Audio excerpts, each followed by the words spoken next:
Durante muitos séculos, o bisão habitou as planícies centrais da América do Norte. Quase 60 milhões de animais se espalhavam pelo continente, dominando a paisagem e servindo de sustento para dezenas de milhares de nativos. Isso até que a matança planejada pelo homem branco quase o exterminou, assim como as culturas que o reverenciavam. Agora, passados mais de 100 anos, os nativos descendentes tentam aumentar a população da espécie e recuperar as antigas tradições de seus antepassados, reintegrando também o bisão à paisagem.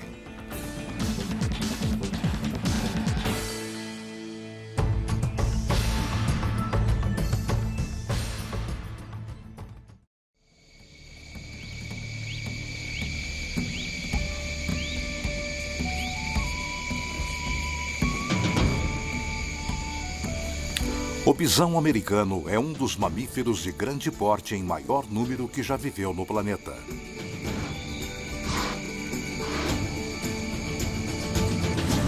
Seus ancestrais vieram da Ásia para a América do Norte durante a Era Glacial e rapidamente se reproduziram.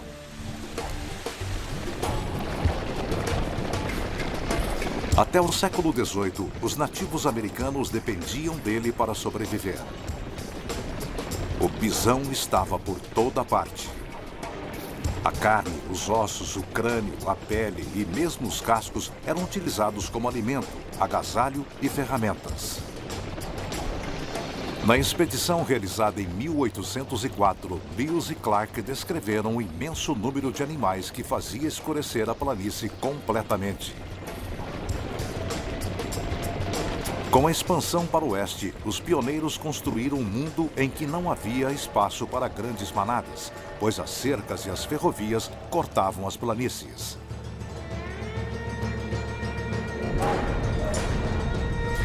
O exército e as companhias ferroviárias contratavam caçadores para matar o bisão para alimentar os soldados e operários. Buffalo Bill, um desses caçadores, matou mais de 4.200 animais em menos de 2 anos. Após a Guerra da Secessão em 1865, o exército americano iniciou a conquista do Oeste. Para derrotar os índios, era preciso eliminar a principal fonte de alimentação deles. Então, veio a ordem para eliminar o bisão. Plenty Coups, que significa muitas proezas, chefe dos Crows, deixou esta mensagem. Quando o bisão desapareceu, o coração de meu povo ficou triste e nunca mais se alegrou. Depois disso, nada aconteceu. Não havia mais canções.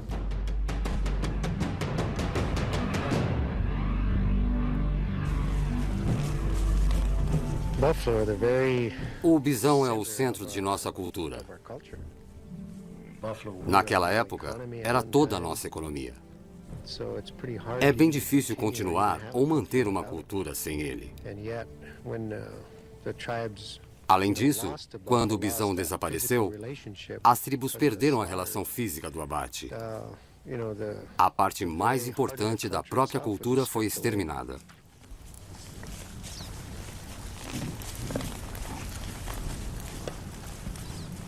Fred Dubray é um líder Lakota que deseja ver o bisão novamente nas planícies do oeste. Ele acredita que a sobrevivência da cultura de seu povo depende disto.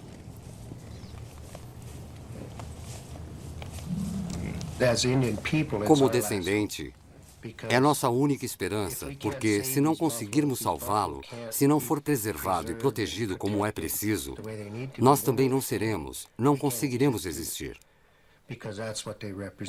É isto que representa para nós. Sua importância é vital.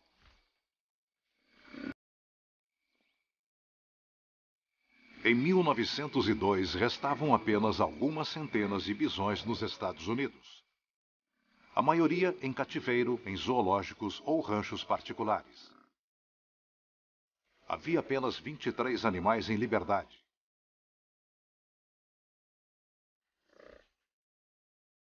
O bisão estava quase extinto.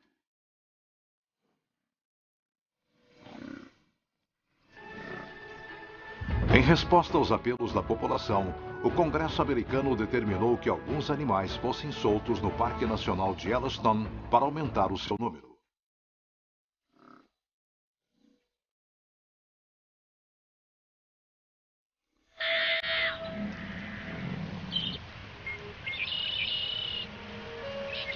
Hoje, há quase 2.500 animais em Yellowstone.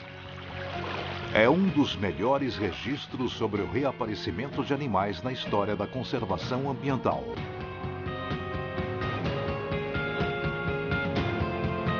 O bisão luta para sobreviver em uma área de quase 9.000 quilômetros quadrados, ocupando seu lugar junto com outros animais selvagens que já habitaram as planícies.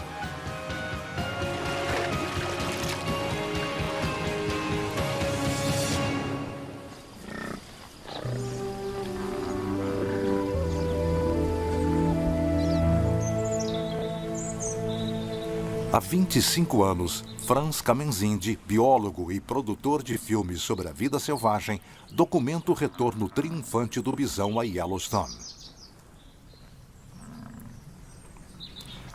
Ele toma cuidado para não chegar muito perto desses animais imensos. Um macho adulto pode pesar 1 tonelada e ter quase 2 metros de altura. O bisão me fascina porque é um animal quase primitivo e majestoso. Pode ser perigoso, pois é muito grande. Ele geralmente é dócil e não é muito ativo, mas é um animal traiçoeiro, porque é muito rápido. Se você chegar muito perto, ele pode atacar e ferir com os chifres. É traiçoeiro e perigoso.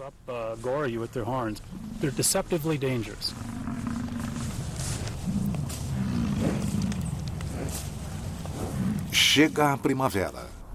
Um filhote tenta dar os primeiros passos.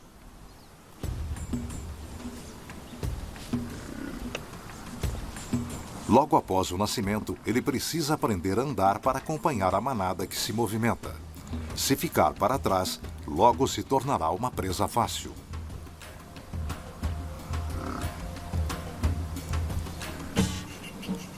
Embora o número de animais continue aumentando, a cada ano eles enfrentam novos desafios.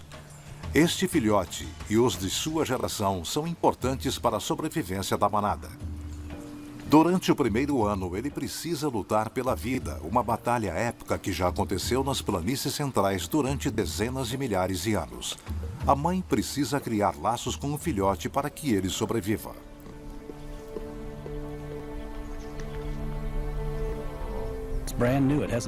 É algo novo. Ela não o conhecia, não o tinha visto, cheirado, sentido, porque antes não havia este pequeno ser que a seguiria durante um ano. E agora, de repente, aí está. Ela precisa aprender isto. Precisa lamber, cheirar e tocar para criar este laço. É um laço afetivo que a ajudará a protegê-lo dos perigos que podem surgir.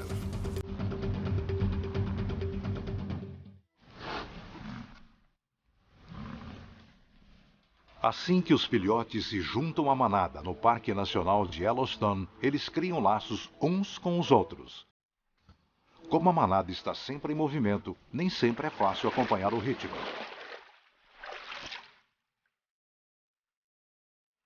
Atravessar um rio é um dos obstáculos.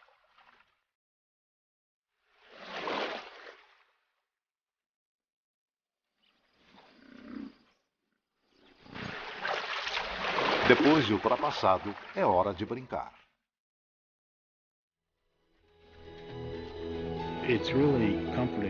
É gratificante ver uma manada. Os filhotes estão lá e começam a correr, brincando, perseguindo um ao outro, dando cabeçadas e saltos. Podemos descrever isso como felicidade. Tem alguma coisa na expressão deles que mostra que estão se divertindo.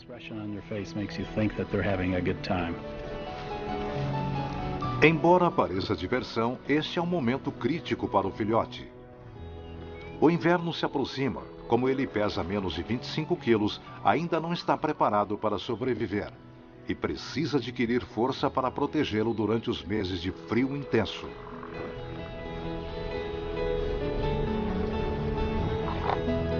Precisa pesar quase 150 quilos antes que comece a nevar no fim do outono.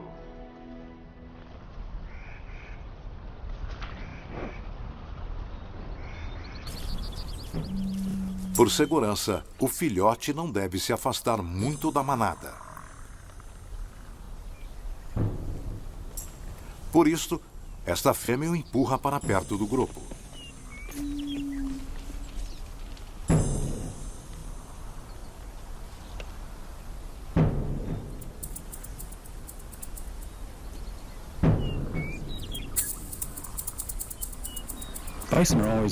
O bisão está sempre alerta, pois há muitos predadores e às vezes parece que não estão prestando atenção, mas na verdade estão. E é difícil algo passar despercebido. Se um não perceber, o outro da manada perceberá com certeza. É parte do seu mecanismo de defesa.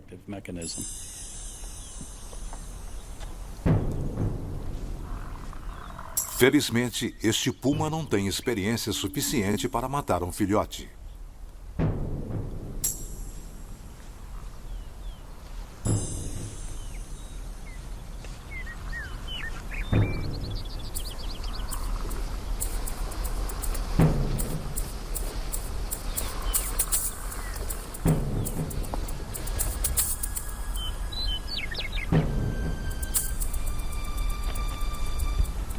Mas o lobo é outra história.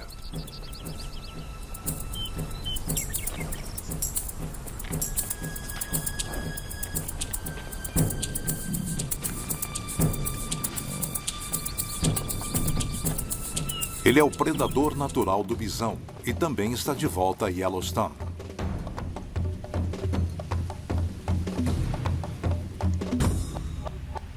Um bando consegue cercar e matar um daqueles animais.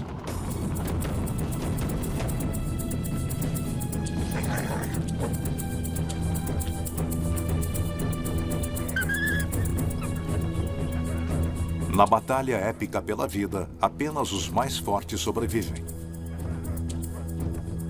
A perda brutal de um membro mais fraco apenas fortalece o grupo.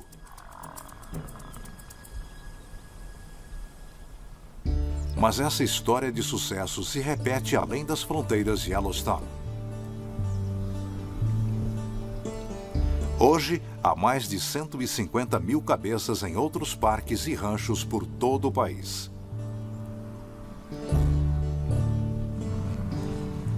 Em Dakota do Sul, Fred Dubray administra a criação de bisões para a reserva Sioux do rio Cheyenne. A manada selvagem é mantida em uma área de 80 quilômetros quadrados.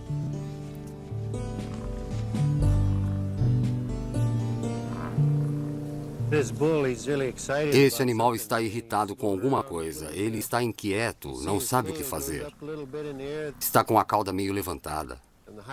Quanto mais alta ela estiver, mais ameaçador ele fica. Ele manda avisos o tempo todo. Aquele ali, quando se aproxima, os outros se afastam.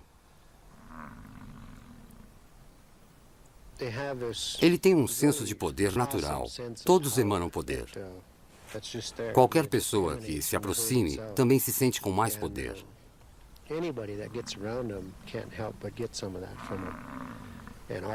Meu povo sabia disso há milhares de anos. Por isso o bisão é tão especial para a nossa cultura. Fred Dubray criou uma companhia intertribal para restabelecer o bisão em terras públicas e indígenas. Com esta iniciativa, os nativos agora criam mais de 15 mil cabeças em 400 quilômetros quadrados da reserva. Mas a questão não é só proteger o bisão. Fred Dubray acredita que ele ajuda a cuidar da pradaria. Meu avô me ensinou muito sobre esta terra em particular. Ele dizia que se cuidamos dela, ela cuida de nós. Quer dizer, se a respeitamos, a terra retribui e cuida de nós. O retorno do bisão é a melhor forma de cuidado. Ele faz parte da ordem natural das coisas. Começamos a combinar tudo o que havia aqui durante milhares de anos para restabelecer a relação natural.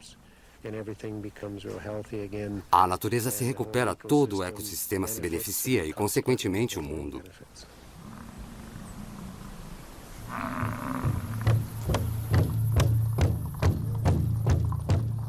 Na feira anual dos Crow, em Montana, descendentes indígenas de todo o país se reúnem para celebrar sua cultura e o retorno do bisão.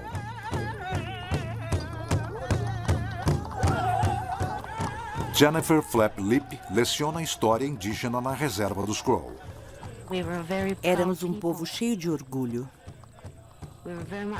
que vivia em equilíbrio com a terra e a natureza. Agora estamos conseguindo recuperar isso. O bisão está forte e saudável. Somos fortes, recuperamos nossa dignidade e estamos prosperando. Acredito que temos uma ligação espiritual com a natureza e isso nos deixa muito orgulhosos.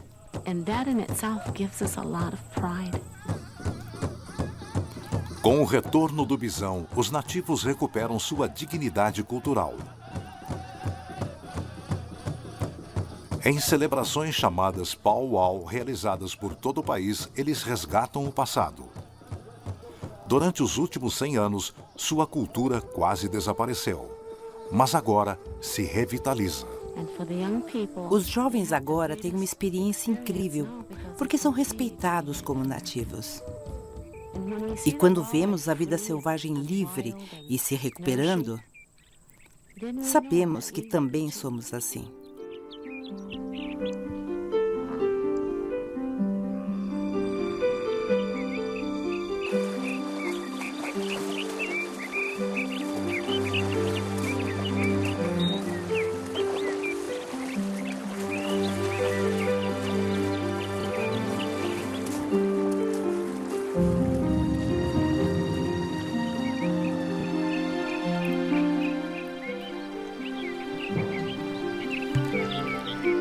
Em Yellowstone, os filhotes agora têm alguns meses de vida. Já ganharam peso e o pelo agora é marrom escuro. Toda a manada se prepara para o período mais intenso do ano, a época de acasalamento. Os machos estão em condições perfeitas e se tornam mais agressivos a cada dia.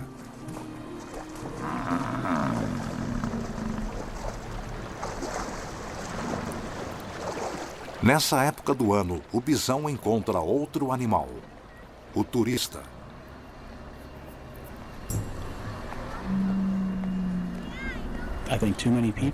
Acho que muitas pessoas não acreditam no quanto o bisão é perigoso, no quanto ele é forte. Certamente, com um movimento de cabeça, uma chifrada, ele joga uma pessoa no ar. Isso acontece todo ano. Há mais pessoas feridas pelo bisão em Yellowstone do que por qualquer outro animal do parque. Pode-se pensar que são apenas grandes máquinas de comer capim, mas não. Ele é esperto, rápido e pode ficar bem agressivo.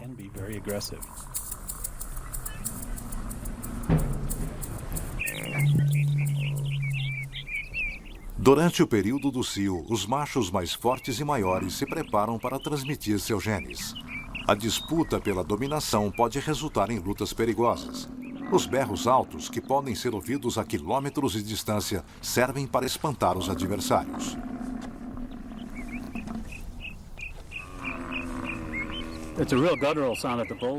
Ele produz um som gutural, ou algo parecido. Na primavera, quando os animais não estão tão ativos como agora e imitam esse som, os filhotes ficam em alerta. Acho que pensam que é o chamado da mãe. Não posso afirmar que respondem, mas de vez em quando olham para mim. E parece que respondem. Se existe algum estímulo, eu não sei.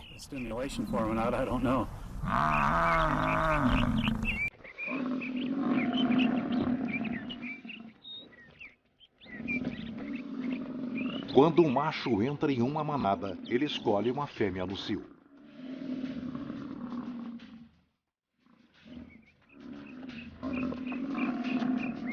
Fica perto dela, a mais ou menos 1,5 metros, enquanto espera pacientemente a permissão para acasalar.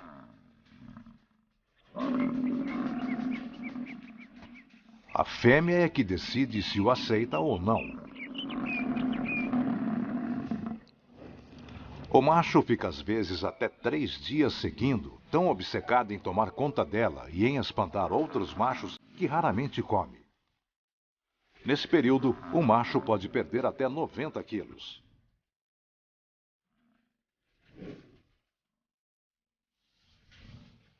O macho dominante reforça sua superioridade com sinais agressivos. Levanta a cauda, berra, bate com as patas e rola no chão.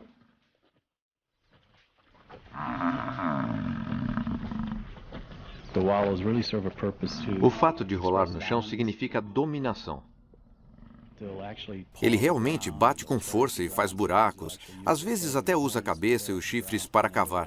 Depois se rola no buraco. Às vezes ele urina lá e depois rola para que o cheiro fique impregnado em seu corpo e transmita um sinal mais forte para a manada. Tipo, eu estou aqui, eu mando. Quando nada disto adianta, os machos lutam.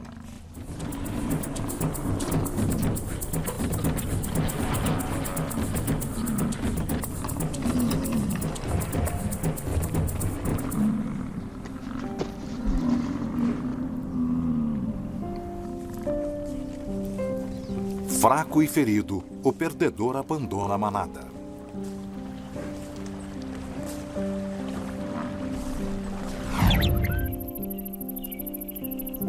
No alto das montanhas Bighorn, em Montana, uma das áreas mais remotas dos Estados Unidos, os índios Crow criam 1000 cabeças de bisão.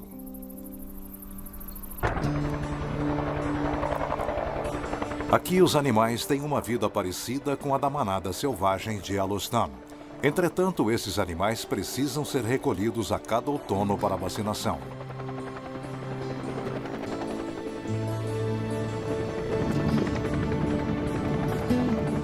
É um trabalho difícil e perigoso.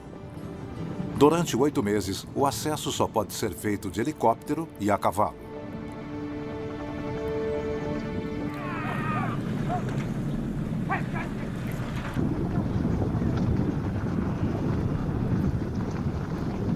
O bisão é mais rápido que o cavalo.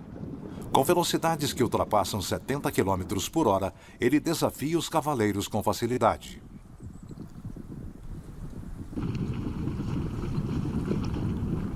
Para essa tarefa, os Crows precisam se preparar para o inesperado.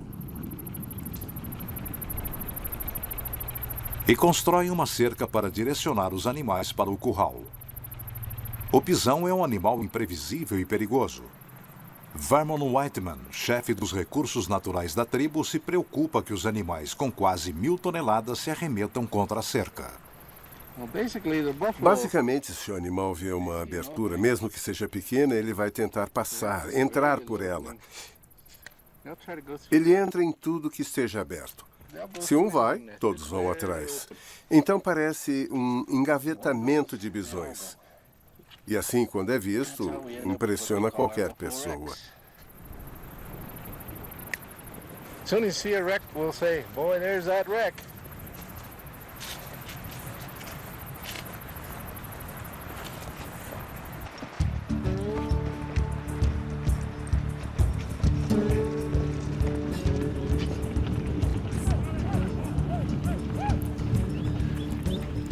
O recolhimento dos animais começa. Os cavaleiros devem tentar empurrá-los para o curral. Mas antes é preciso um helicóptero para encontrar os bisões que estão espalhados em pequenos grupos pelos campos. Não é uma tarefa fácil. Siga pela direita, pelas árvores. Clarence Tree Irons, que administra a manada, ajuda o piloto a reunir os animais. Vê as 2 trilhas? Sim. Vamos ter que trazê-los aqui. Certo. Vou mostrar esse caminho.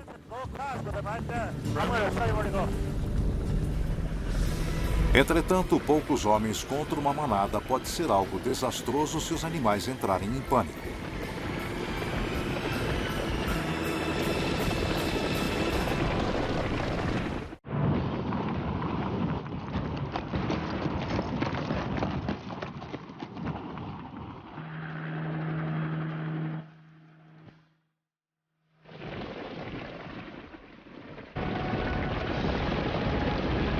Finalmente, os animais chegam ao curral da reserva Sioux do rio Cheyenne. Clarence Treeines e Vernon Whiteman inspecionam a manada. Os filhotes serão vacinados e alguns selecionados para dar início a novas manadas em outras reservas.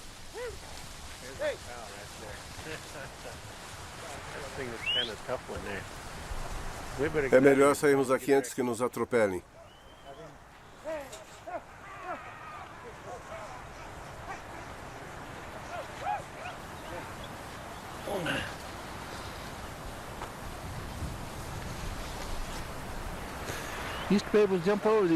Eu consegui saltar essas cercas, mas com a velhice fica difícil.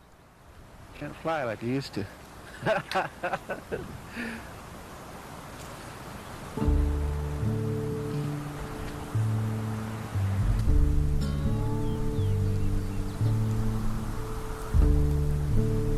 Os Crow ainda ocupam parte do território de seus ancestrais e têm orgulho por conseguir revitalizar as terras da tribo. Quando se olha para esta parte do país, onde havia milhões de animais, isso mesmo, milhões, a grande ironia é que toda essa beleza natural, tudo o que existia foi praticamente destruído. As reservas indígenas foram criadas nas piores terras que existiam, que ninguém queria. Áreas de deserto, onde nada cresce, uma terra desolada, basicamente. Essas terras se tornaram reservas, e hoje, estas mesmas são as melhores que restaram. São como ilhas. Vejo realmente como a última esperança para fazer com que tudo retorne ao seu estado natural.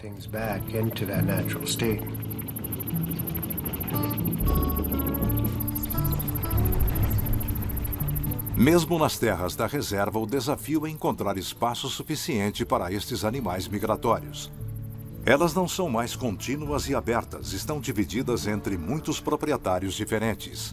Isto significa um problema para Fred Dobray.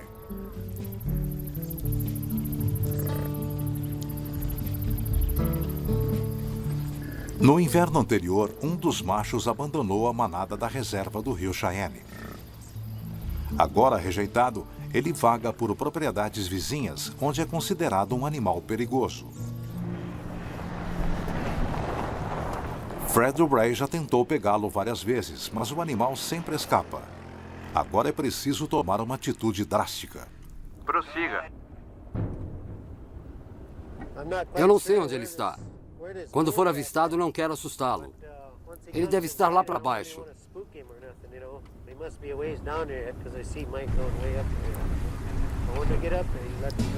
Os rancheiros não querem aquele bisão macho em suas propriedades. Fred teme que o animal fique exposto a alguma doença. Sumiu. Sumiu? Não consigo encontrá-lo. Ele estava naquele lado a última vez que eu vi, há mais de 1 hora. Bem, era lá que estava, bem lá embaixo. Talvez tenha ido para o outro lado. Tudo muda a cada tentativa. Você planeja uma coisa para lidar com ele e não dá certo. Nunca dá certo. Cada vez ele age de modo diferente, não importa o quanto se organize, fazer com que dê certo nunca funciona. Torna-se realmente frustrante se você não conseguir entender o animal e não conseguir lidar com ele. Está lá em cima do morro, bem lá em cima. Já vi. Ele se move bem rápido. Posso cortar o seu caminho por outro lado. Tente mantê-lo lá em cima onde ele está.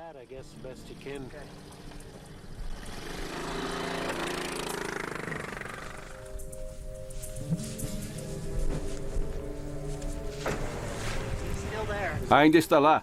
Está olhando para este lado. Ele sabe que algo está acontecendo. Jim Garrett ajuda o amigo a encontrar o macho desgarrado.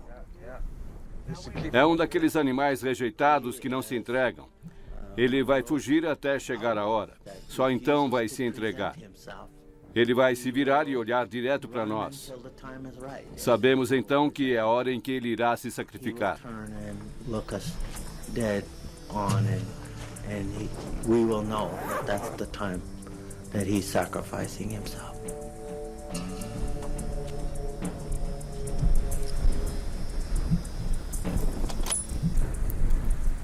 O animal entrou em uma área sagrada, onde a tribo realiza a cerimônia da dança do sol. Fred decide atirar apenas quando ele sair desta área. Provavelmente vai me encarar o tempo todo.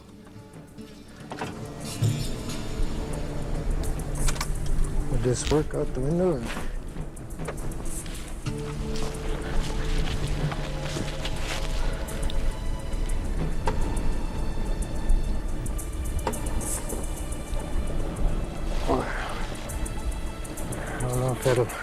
Não sei. Nunca tirei no meio dos olhos de um bisão antes. Não acho que vá penetrar na cabeça.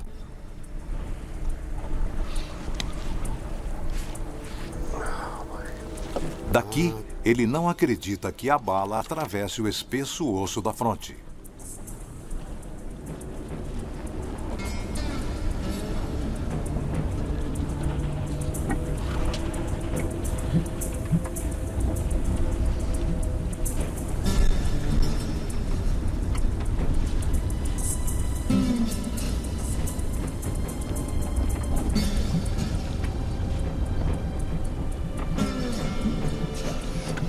Ele se virou.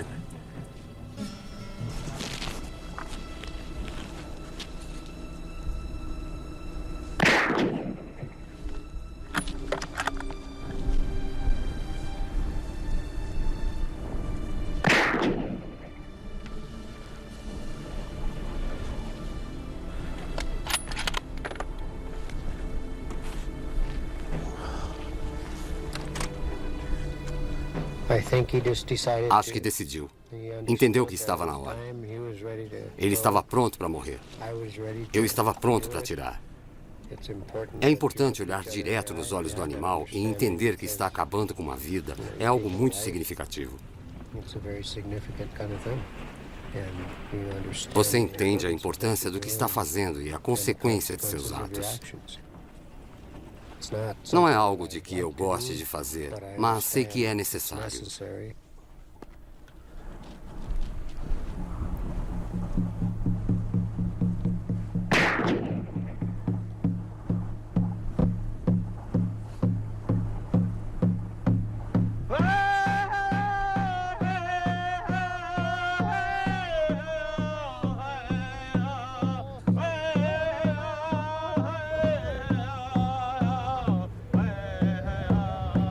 Eu tento fazer de tudo por estes animais.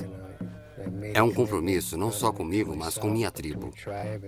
E para eles, há muito tempo seria desse jeito. Basicamente, eu dei vida a eles. É justo que entreguem uma vida.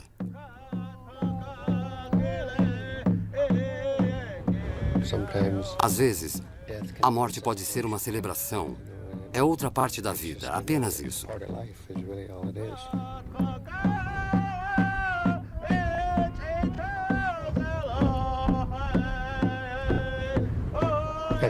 A cerimônia da morte representa tal celebração, agradecer e pedir perdão ao mesmo tempo pelo ato cometido. Pedir que o animal o perdoe e entenda o que você está fazendo. Não é nada demais, mas é importante que isso seja feito. Para ficar em equilíbrio, para se manter estruturado e ter certeza de que você entende o que está fazendo e por que está fazendo, e não perca o controle.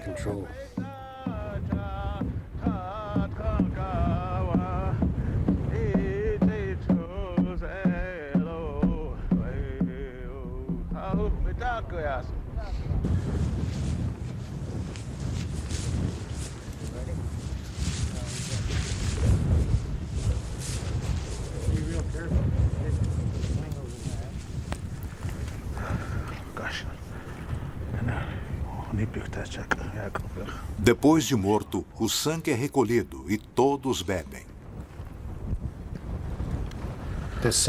A cerimônia que realizamos e as orações que fazemos são para pedir perdão ao animal. Para pedir que nos entenda e respeite. Precisa ser assim. E reconhecemos, mantendo respeito.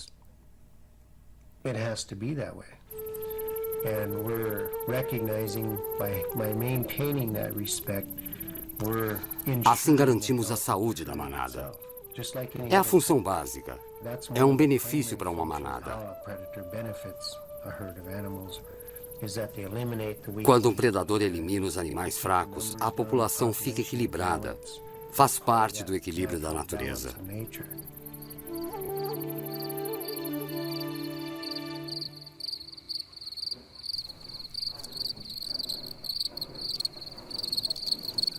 A carne do bisão se transformará em alimento para a tribo. Fred O'Brien mistura tradição e modernidade. Ele possui o primeiro abatedouro móvel dos Estados Unidos, assim é possível processar o animal no próprio local. A tribo separa o couro, o crânio e outras partes do animal para utilizar em cerimônias.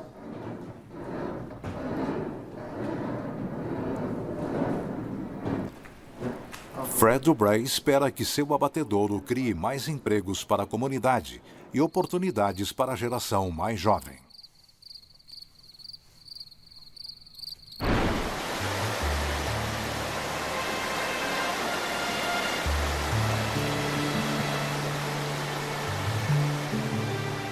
Em Yellowstone, uma linha fina separa vida e morte. É o começo do inverno e nos próximos 6 meses a temperatura chega até 20 graus abaixo de zero.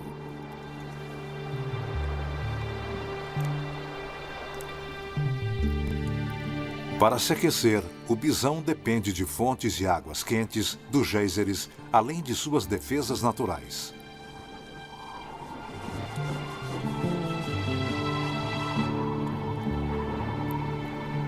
O pelo grosso e as camadas extras de gordura isolam contra o frio intenso, enquanto a cabeça grande e forte funciona como limpa-neve.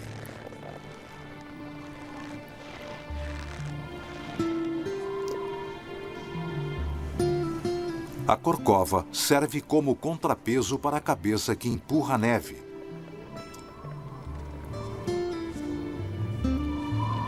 O olfato altamente apurado mostra onde cavar e ele consegue detectar o cheiro de capim mesmo debaixo de 1 metro de neve.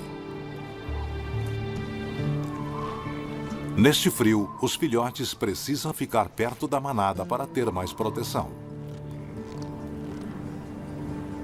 Em fila única, o bisão segue devagar pela neve espessa. O líder indica um caminho fácil para a manada seguir, principalmente para os mais jovens.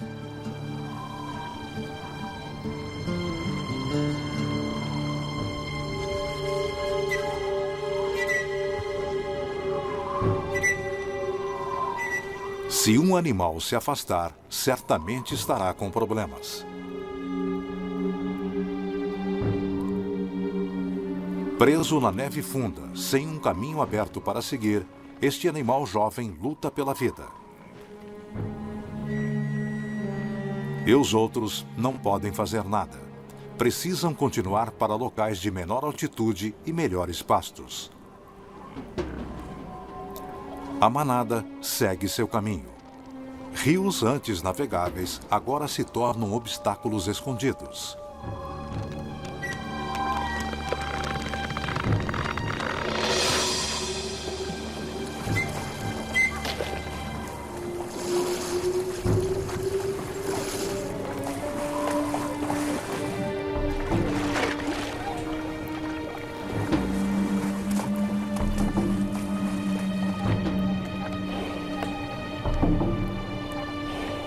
Mais uma vez, a manada não pode fazer nada.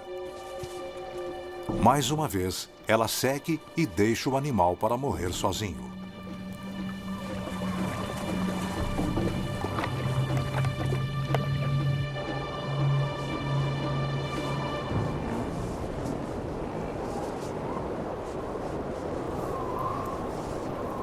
Durante o inverno rigoroso, o bisão migra para locais mais quentes, fora do parque, onde não está sob proteção. Alguns já foram expostos à brucelose. Não há evidência de que ele transmita esta doença ao gado. Mesmo assim, o estado de Montana não quer correr riscos. Qualquer animal encontrado fora dos limites do parque pode ser abatido.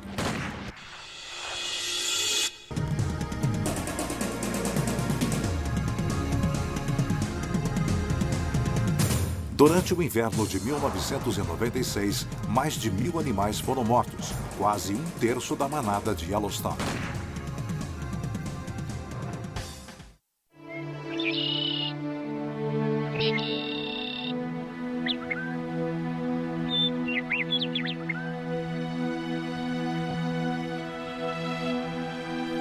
O inverno em Yellowstone é longo e difícil. Para os sobreviventes, a primavera significa renovação. É o início de um novo ciclo.